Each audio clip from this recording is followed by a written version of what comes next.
Gladys burst into the flat she shared with her two friends, her high heels clicking against the tired floor as she yelled at the top of her lungs.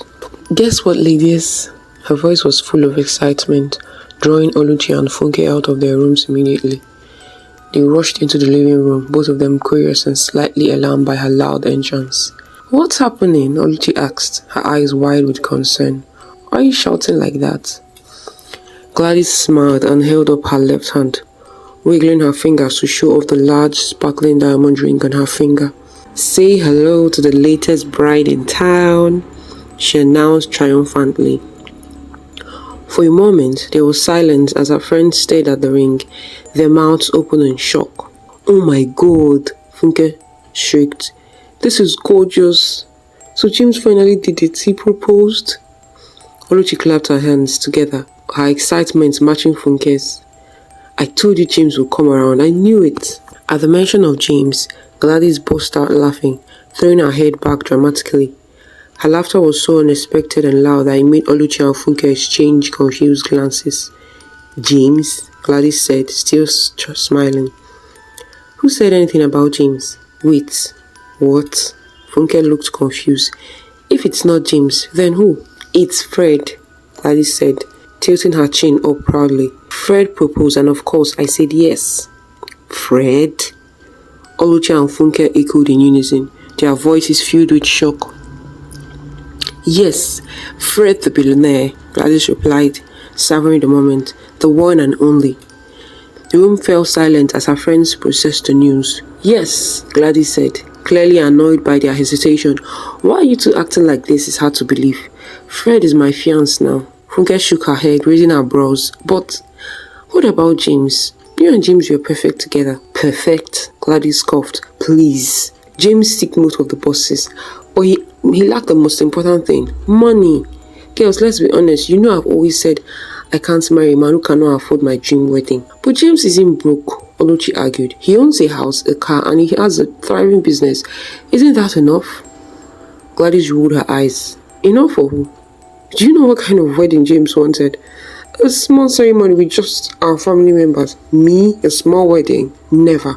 I've always dreamed of a big, classy wedding, the type that will be the talk of the town for years to come. Fred can give me that. James can't." Funke sighed and sat down. "Gladys, this doesn't sound right. Fred might have money, but what do you really know about him? James, on the other hand, is a good man. He loves you. How can you just throw that away?" "Well, say whatever you like, girls," Gladys said, standing up and smoothing her dress. "My decision is final. You can either be happy for me or go comfort James yourself." "Gladys, this is madness," Oluchi said, her voice rising. "Fred is to a happy married life," Gladys interrupted, raising a glass in the air. She smiled brightly as she looked at her friends. "Come on, cheer with me." Reluctantly, Funke and Oluchi raised their hands, but their hearts were heavy. They could see Gladys was blinded by Fred's wealth, and nothing they said would change her mind. Fred was a man who had it all: money, charm, and power. He was known throughout Lagos as one of the wealthiest men in the country, with businesses that spanned across real estate, oil, and luxury goods. To Gladys, he was the perfect man. He showered her with expensive gifts, designer handbags. She felt like she was living in a fairy tale. Gladys, who owned a modest hair salon, decided to step back from her business as the wedding preparations began. She left the salon in the hands of her workers, telling them she needed time to focus on looking her best for her big day. She spent hours scrolling through wedding dress designs on her tablet, showing her top picks to Funke and Oluchi. "Look at this one," Gladys said one afternoon, pointing to a lace gown with intricate beadwork. "Isn't it stunning?" "It's beautiful," Oluchi said reluctantly, "but it's also very expensive." "Well, money isn't an issue," Gladys replied with a dismissive wave of her hand. "Fred said I should pick whatever I want." "But do you really need to spend this much?" Funke asked. "There is such a thing as overdoing it, you know." "Well, that's the goal," Gladys said with a grin. "This wedding must be the grandest anyone has ever seen." Meanwhile, James was unaware of Gladys' engagement. The last time they spoke, they had an argument that ended with her storming out of his apartment. Since then, he had been trying to reach her, but she ignored his calls and messages. James assumed she was still upset and decided to visit her. As Gladys and her friends debated over bridal train fabrics, they heard the sound of a car pulling into the compound. Funke got up to look through the window, and her eyes widened in shock. "Who is it?" Oluchi asked. Funke turned to her with a worried expression. "It's James." Gladys gasped. "James? What does he want here?" "I don't know," Funke whispered. "But Oluchi, let's leave now." James knocked on the door, and Gladys' expression hardened. She slid her engagement ring onto her finger and sat up straight, folding her arms. James walked in, looking both nervous and hopeful. "Gladys," he said softly. What do you want here, James?" Gladys asked coldly, refusing to meet his gaze. "I want you," James said, his voice full of emotion. "I've missed you. Can we talk?" "Look, please. There's nothing to talk about," Gladys said sharply. "We're done. Done. James frowned, confused. "What are you saying? I don't understand." Gladys raised her hand. "Well, let me make you understand." Flashing her engagement ring. "Don't you see this? I am married to someone else." James stared at the ring in disbelief. "Engaged?" he repeated. "How? When?" James took a step back, his face pale. "You can't be serious, Gladys." "Well, I've never been more serious. Glad, please, leave here." James stood there for a moment, trying to process what he had just heard. Then without another word, he turned and walked out. As the wedding day drew closer, Gladys became even more determined to make the event unforgettable. She hired the best caterers, decorators, and musicians in Lagos. Her parents and friends often voiced their concerns about her extravagant spending, but she dismissed them every time. One day, as Gladys sat in her salon, some clients began gossiping about Fred. "Did you hear the rumor?" one woman said. "They say that Fred guy has a wife and children abroad." Gladys froze but forced herself to laugh. "Well, you heard wrongly. It's just a rumor," she said, pretending not to care, but deep down her heart raced. That evening, she confronted Fred. "I heard some people saying you have a wife and kids," she said, trying to sound casual. Fred smiled and pulled her close. "My dear, ignore them. People always talk. Well, none of it is true. You're safe with me." Gladys nodded. "I believe you, honey. I can't wait for us to paint this town in different colors." Fred and Gladys sat together in a luxurious store's lounge as his PA went to settle the bill at the counter. The place screamed wealth, from the polished marble floors to the soft jazz playing in the background. At the counter, the cashier swiped Fred's card and looked up. "Sorry, sir, this card is declined." Fred's PA, a confident man with a booming voice, leaned in. "See, just try it again. Do you know who owns that card?" The cashier tried again, but the card was declined the second time, then the third. By the fourth try, Fred's PA was visibly embarrassed. The cashier gave him a cold look. "Sir, it's not working." Frustrated, the PA marched over to Fred, whispering something in his ear. Fred's eyes widened in shock. He quickly pulled another card from his wallet and handed it over. The PA returned to the counter, handed a new card to the cashier, and thankfully, it worked. "You see?" the PA said smugly to the cashier. "I told you." As he grabbed the bags and left the counter, a triumphant smile on his face. Gladys paced the living room with her phone pressed to her ear.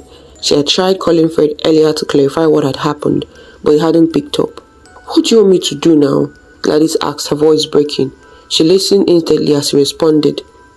"Please, Gladys, just give me some time to think," and immediately hung up. Before she could say another word, the line went dead. Gladys stared at her phone, disbelief washing over her. At that moment, Funke walked in, balancing a bag of groceries.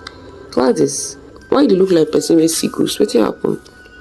Gladys shook her head, avoiding her friend's concerned gaze.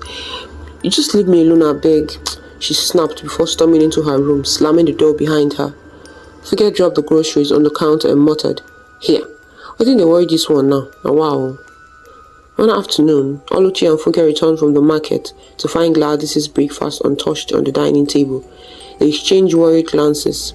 Funke tiptoed to Gladys' door and knocked softly. "Gladys, are you okay?" There was no response. They knocked louder and called her name repeatedly until finally the door creaked open. Gladys stood there, looking pale and worn out. "Babe, what's going on with you?" Oluchi asked, her voice laced with concern. Gladys was about to answer when there was a knock at the front door. She hesitated before turning toward the living room. When Oluchi opened the door, Fred stood there holding a bouquet of flowers and a fancy shopping bag. "Good afternoon, ladies," Fred greeted, flashing his charming smile. Funke and Oluchi exchanged skeptical looks, but ushered him in. We'll call Gladys, Funke said quickly, pulling Oluchi along with her to the kitchen. From there, they peeped through the curtain to watch. Gladys walked out and forced a smile as she approached Fred. Hi, she said softly. These are for you, Fred said, handing her the bouquet. I just wanted to apologize for what happened earlier. I'm so sorry for hurting you. Thank you, Gladys replied, trying to mask her unease. Later that evening, Fred took Gladys out for dinner at one of Lagos' most expensive restaurants. The air was thick with a scent of grilled seafood and fine wine as waiters moved between tables in crisp uniforms. But as they ate, a tall, beautiful woman walked into the restaurant and headed straight for their table. She wore dark sunglasses, but the moment she removed them, her face lit up in shock when she saw Fred. Fred? The woman said, her voice sharp. Fred froze, his face turned pale, and for a moment he seemed unable to move. Then he quickly stood, grabbed the woman's hand and dragged her out of the restaurant. Gladys sat there stunned, her fork halfway to her mouth. Through the window, she could see Fred and the woman arguing. The woman's hands flew about in animated gestures before she pointed a finger in his face and stormed off. When Fred returned to the table, Gladys pretended not to have seen anything. Can we leave? She asked. I've lost my appetite. Fred nodded, not saying a word. Later, as they drove home, Gladys turned to him. Fred, please, who was that woman? Fred gave her a strange smile. She's just a business client, nothing to worry about. Gladys nodded, but the doubt lingered. She couldn't shake the feeling that something was terribly wrong. 2 days before the wedding, everything seemed perfect. The venue was set, the decorations were flawless, and Gladys was overjoyed. Her dream wedding was finally coming true. The morning of the wedding arrived and everything went as planned. The hall was filled with elegantly dressed guests. The music was lively and the atmosphere buzzed with excitement. Gladys felt like a queen as she walked down the aisle, her long veil trailing behind her. The ceremony was beautiful, and as soon as it was time for the couple to cut the cake, as the guests cheered, Gladys fed Fred a piece of cake, and he did the same for her. But as Gladys swallowed, she suddenly felt a burning sensation in her throat. She coughed once, then again, and again. Everyone stared as her coughing grew uncontrollable. She tried to hold it in, covering her mouth with her hand, but it was no use. She stumbled, clutching her stomach before collapsing to her knees. Gladys! Someone screamed. The last thing Gladys remembered was vomiting something dark and strange before everything went black. When she opened her eyes, she was in a hospital bed. The room was quiet except for the faint hum of the air conditioner. Funke and Oluchi sat by her bedside, their faces filled with worry.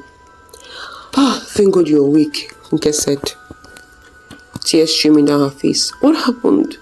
Gladys asked slowly. Oluchi hesitated before speaking. I'm so sorry to break this news to you, but Fred is gone. He disappeared. He's nowhere. What? Gladys said as her heart sank. Funke took a deep breath. Fred wasn't who he thought he was. The guy is now broke. All the money he flaunted wasn't his. It belonged to a woman he promised to marry. She's the one who poisoned the cake too. Gladys' eyes widened in horror. Poisoned? Why? She was furious that Fred betrayed her and stole her business. She wanted revenge. You're alive, but the poison damaged your womb, the doctor said you can't have children. Tears streamed down Gladys' face as the weight of the truth hit her. All her dreams of a perfect wedding, a perfect life, had crumbled. She had chased after wealth and appearances, only to lose what truly mattered.